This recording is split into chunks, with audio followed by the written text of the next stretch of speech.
అందరికీ నమస్తే అండి. ఈ మధ్య కాలంలో ఒక వీడియో చూశాను. ఇద్దరు అన్నదమ్ములు వాళ్ళ తమ్ముడిని చంపి బండి మీద మధ్యలో కూర్చోబెట్టుకొని పొలం దగ్గర వచ్చిన గొడవల వల్ల రోడ్డు మీద తీసుకొని వెళ్ళటం ఒక వీడియో వైరల్ అయింది. చాలా బాధ అనిపించింది. ఈ ప్రపంచంలో ఎక్కడా దొరకనిది అన్నిటికంటే కూడా చాలా విలువైనవి రక్త సంబంధాలు. ఆ రక్త సంబంధాలను విచ్ఛిన్నం చేసేలాగా ఎవరు కూడా జీవించొద్దని నేను ప్రాధేయపడుతున్నాను. ఈ సందర్భంలో మీకు ఒక విషయాన్ని నేను తెలియజేయాలనుకుంటున్నాను. మేము ముగ్గురు అన్నదమ్ములు ఎంతో అన్యోన్యంగా ఆప్యాయతగా పెరిగాం.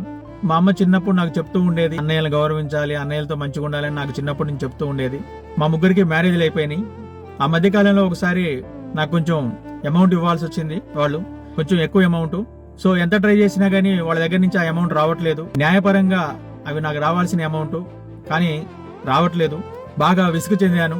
గొడవలు పెరిగిపోయినాయి, మనస్పర్ధలు పెరిగిపోయినాయి, కోపం పెరిగిపోతుంది. మా అమ్మ కూడా మా ముగ్గురు అన్నదమ్ముల మధ్యలో ఏమీ చెప్పలేక, ఎవరిని ఏమీ అనలేక సైలెంట్ గా ఉంటుంది తప్ప చేసేదేం కనపడట్లేదు.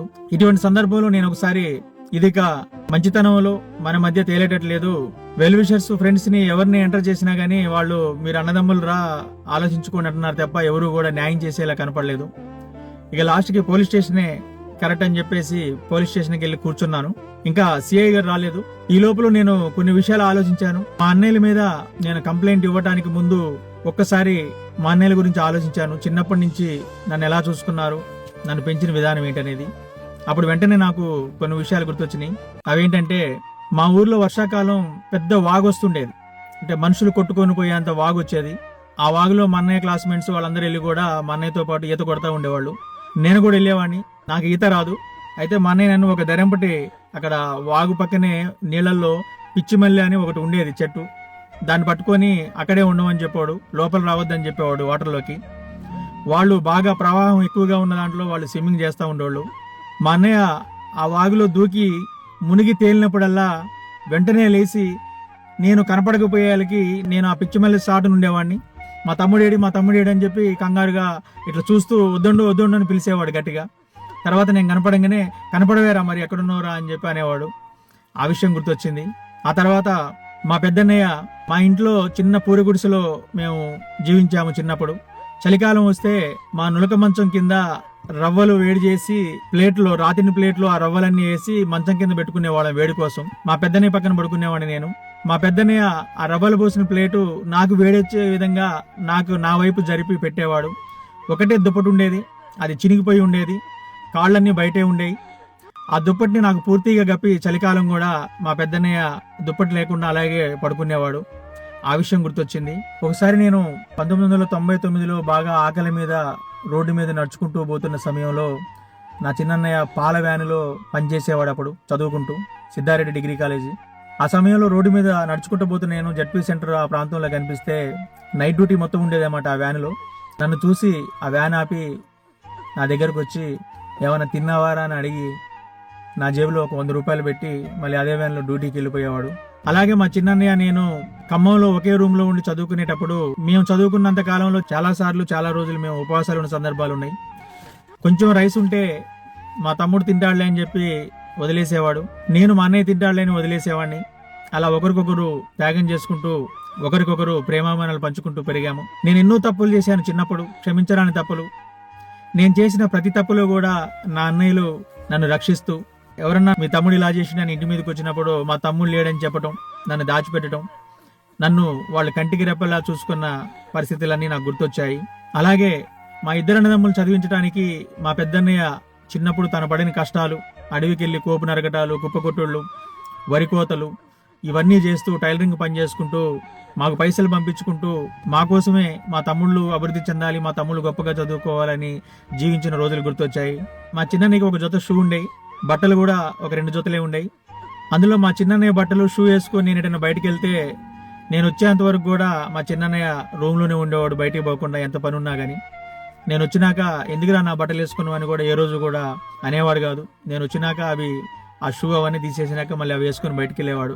అలాగే వాళ్ళు ఏది తినాల్సి వచ్చినా, ఏది తింటున్నా గానీ జేబులో దాచిపెట్టుకొని వచ్చి అందులో నాకు కొంచెం పెట్టే విషయాలన్నీ కూడా నాకు ఒక్కొక్కటి గుర్తొచ్చాయి. ఆ సమయంలో నేను 10వ తరగతి 3 సబ్జెక్టులు ఫెయిల్ అయ్యి తప్పుడు మార్గాన్ని జీవిస్తున్న సమయంలో కూడా ఆ ఫ్రెండ్ సర్కిల్ అందరినీ కట్ చేసి ఇలా జీవించాలరా, ఇలా రావాలి అని చెప్పేసి నాకు సన్మార్గం చూపేలా నా అన్నయ్యలు నాకు గైడ్ చేసిన విషయం గుర్తొచ్చింది. వీటన్నిటికంటే కూడా మా అమ్మ ఎప్పుడూ చెబుతూ ఉంటది, అరే వాళ్ళు తాగి మిగిలిచ్చిన పాలు తాగి బ్రతికేవరా నువ్వు, వాళ్ళు నీకంటే పెద్దోళ్ళు, వాళ్ళని గౌరవించు అని మా అమ్మ చిన్నప్పటి నుంచి నాకు చెప్తూ ఉండేది.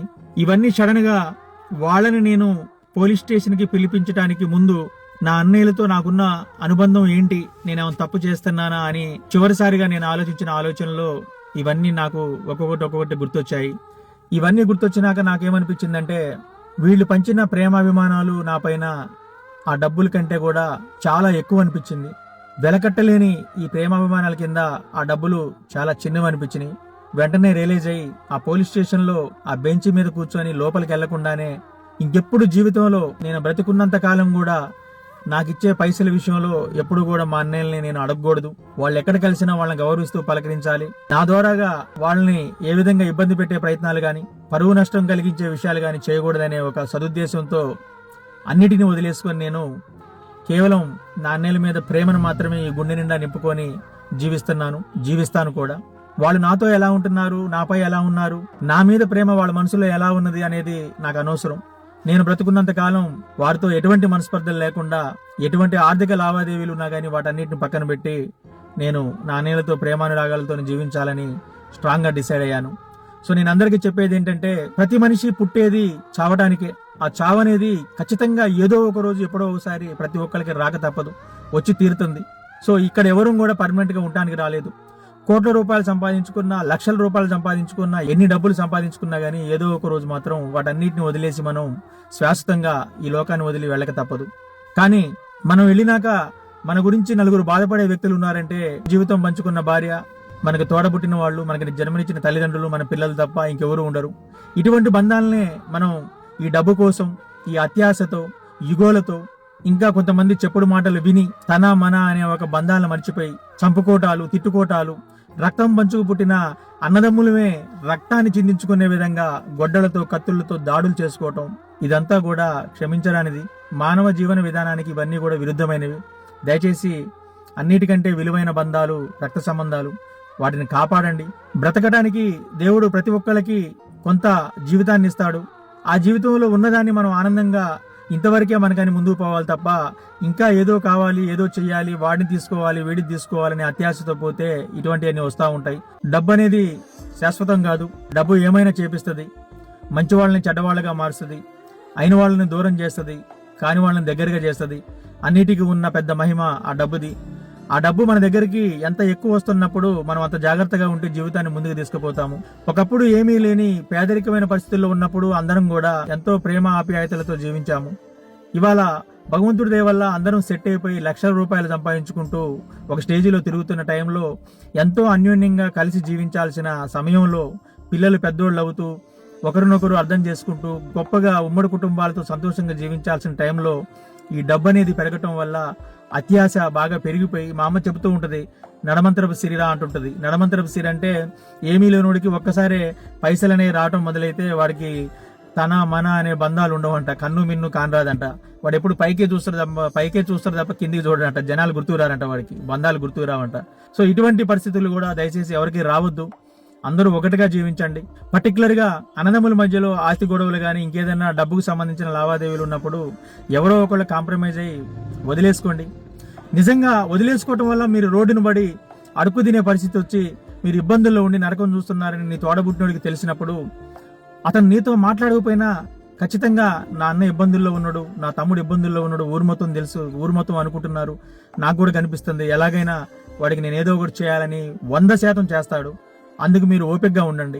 అంతేగాని కొట్లాడి లాక్కొని రక్తం కళ్ళ చూసి, లేకపోతే ఇంకేదైనా చంపేసో ఏదో చేయాలనే ఒక దౌర్భాగ్యమైన ఆలోచనలు మనసులోకి రానిచ్చి దారుణాలు చేయొద్దని నేను అందరినీ కూడా కోరుకుంటున్నాను.